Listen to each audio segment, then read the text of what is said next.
देखिए, तमिलनाडु में जो स्टालिन का शासन था वो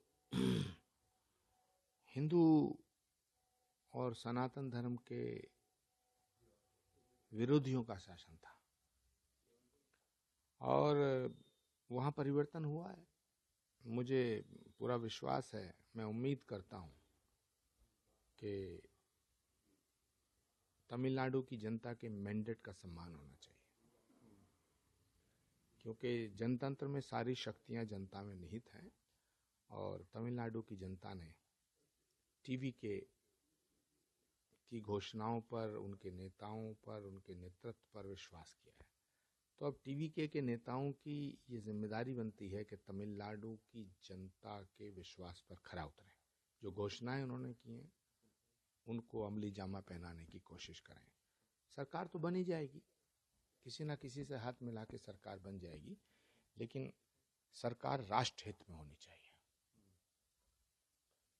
तमिलनाडु के गवर्नर ने उन्होंने भी कहा कि एक स्थिर सरकार बनाए। ठीक है, इस पर मुझे कोई टिप्पणी नहीं करनी। गवर्नर ने जो कहा ठीक कहा है। आज बिहार में जिन मंत्रियों को शपथ दिलाई गई है, मैं उनको बधाई देता हूँ और ख़ास तौर से नीतीश जी के सुपुत्र को बहुत बहुत शुभकामनाएं देता हूँ।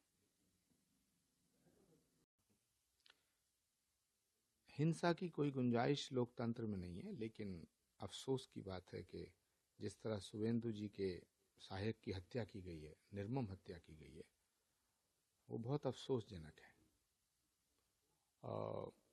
मैं भारत के गृह मंत्री अमित शाह जी से आग्रह करना चाहूँगा कि वेस्ट बंगाल में सज्जनता की रक्षा के लिए, साधुता की रक्षा के लिए, सनातन की रक्षा के लिए और दुष्टों का संहार करने के लिए तांडव की आवश्यकता है।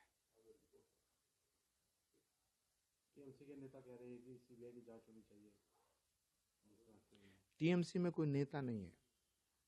टीएमसी के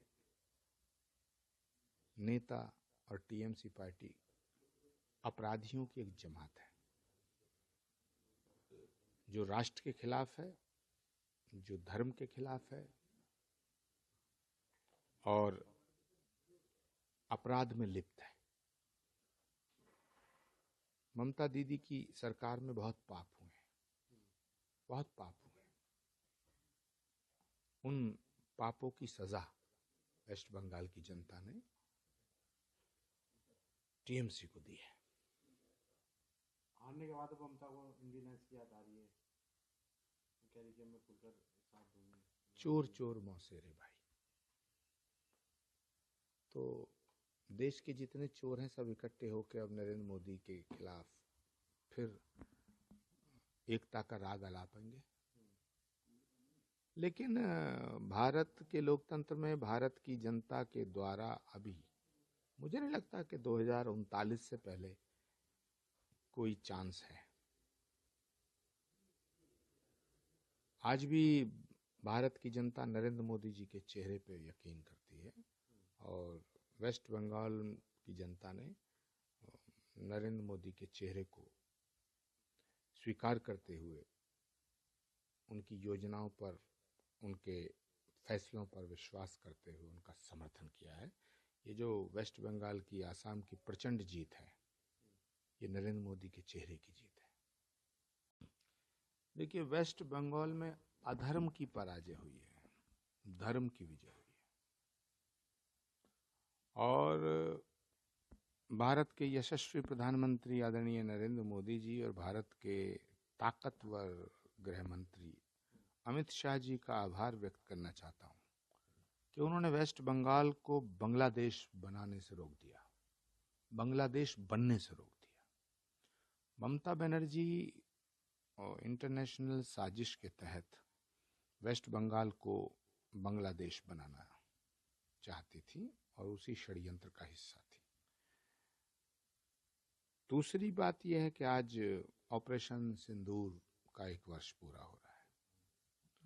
ऑपरेशन सिंदूर में जिन हमारे भारत के जवानों ने अपने शौर्य शक्ति और पराक्रम का प्रदर्शन किया, उन सबको मैं नमन करता हूँ और माँ भारती के उन सपूतों को ढेर सारा शुभाशीष देता हूँ। ममता बनर्जी का जो ये पीरियड रहा है, ये अधर्म के रूप में जाना जाएगा। तो अब वहाँ सतयुग का प्रारंभ होने जा रहा है, लेकिन टीएमसी के गुंडों को ये बात हजम नहीं हो रही है। जनता की अदालत में दीदी हार गई है, लेकिन दीदी का अहंकार अभी जिंदा है। और जिस तरह टीएमसी हिंसा पर उतर आई है, ये लोकतंत्र के लिए घातक है।